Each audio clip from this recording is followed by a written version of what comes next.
I started writing a book a number of years ago, probably around about 2020. And it took me all of the past few years to actually get it finished. So it took me 5 years to complete. I finished at the beginning of this year and I published it and started giving it away.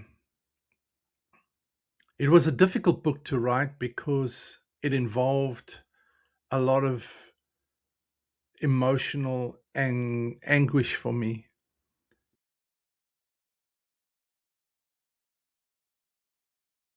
pushing through a very, very difficult time.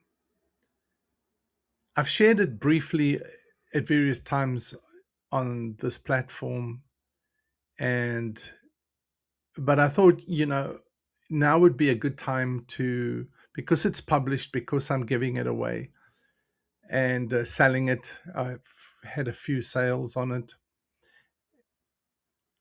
I thought it would be a good time to share with you some of this book, and I'd like to just read to you the fourth chapter of I Was Falling Apart. It's titled The Worst Night.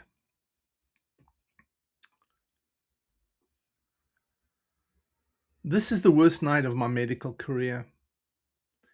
It started with indigestion. One evening in June, just after Father's Day, my youngest son came.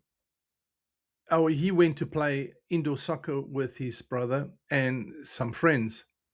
Nothing unusual, just brothers being brothers, getting exercise, having fun.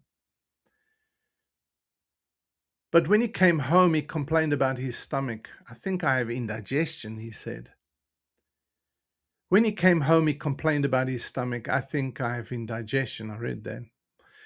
We didn't think of anything of it. Michelle gave him something for it. He went to rest. But then the pain started. Not indigestion pain, real pain, sharp, insistent pain in his left side, around where appendix symptoms would be. I started thinking maybe it was appendicitis, something manageable, something fixable. So we gave him some Tylenol and he went to bed. At around 1 a.m., he crawled into our bedroom. He was in excruciating pain. And that's when we knew something was really, really wrong. My oldest son and I grabbed him, got him into a car, and raced to Lancaster General Hospital, urgent care. It was only about 2 blocks from where we were living, but those 2 blocks felt like miles as Jonathan drove through the dark streets. My mind was racing. Maybe kidney stones, maybe appendicitis this time for real. Both manageable, both fixable. I kept telling myself it would be something simple, something solvable medically. Jesse was complaining about his back now, his groin area, his left side. The pain was spreading and intensifying. When we got to urgent care, the staff moved quickly. They could see he was in real distress. So they did a triage, and the doctor felt around Jesse's abdomen, his face growing more serious with each touch. He needs to go to the ER immediately, the doctor said. They put Jesse in a wheelchair and wheeled him across to the emergency room. They started an IV, gave him pain medication. For a brief moment, Jesse found some relief. His body relaxed, the agony that had been etched on his face softened. They told us they were going to do a CAT scan. Jonathan needed to get home to get some sleep. He had work in the morning, so he left, and it was just me and Jesse in the sterile room waiting. He was drowsy from the medication, drifting in and out of sleep. So I sat beside him, trying to keep calm and trying to not let my mind spiral into dark places. They wheeled him out for the CAT scan, and I waited. I didn't realize it then, but in that moment, my life was about to change forever. When they brought him back and settled him onto the bed, he was still groggy, still half asleep. The pain medication had taken the edge off, enough that he could now rest. I sat in the chair beside him, watching him breathe, grateful that at least for now he wasn't suffering. Then the ER doctor walked in and he closed the door behind him. That's when I knew you don't close the door for good news. You don't close the door when everything's going to be fine. The doctor sat down and he looked at me, and I could see the weight in his eyes, the burden of what he was about to say. This is the worst night of my medical career, he said softly. My stomach dropped. The CAT scan shows that Jesse has a tumor in his abdomen. The words hit me like a physical blow. I could feel the shock waves beginning, radiating out from my chest, making it hard to breathe, hard to think. I forced myself to speak. How big are we talking about? Is it like a walnut, an apple? What? The doctor looked at me and I knew the answer was going to be bad before he even said it. No, he said, it's the size of a saucepan, 20 centimeters by 7 centimeters. It's embedded in every tissue in his abdomen. I can't describe the feeling. It was like a hurricane force shock wave hitting me. Everything went silent and loud at the same time. The room tilted, my thoughts scattered, and I was numb. I didn't know what to say. I just looked at him, and all I could think was, this can't be real. This can't be happening. I'm so sorry, the doctor said. We're going to do x-rays to see if it's spread to his lungs. I looked over at Jesse, and he sat bolt upright in the bed, wide awake now, like he'd been pulled out of a trance. His face was white, completely drained of color. The doctor quietly left the room. I immediately went to Jesse, took him in my arms. We were both crying. And Jesse, I whispered, holding him tight, we're going to fight this.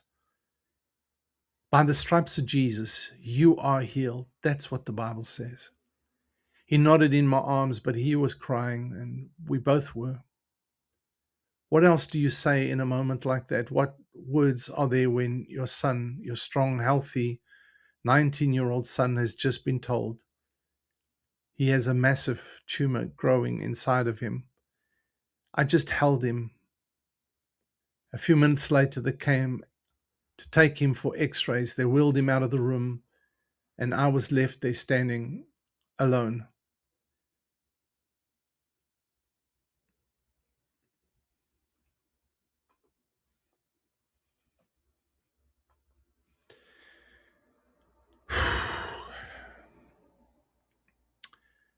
That feeling that overwhelms you, the shock waves. I went into shock at that point in time. It was just an unrealistic diagnosis for me. The book exists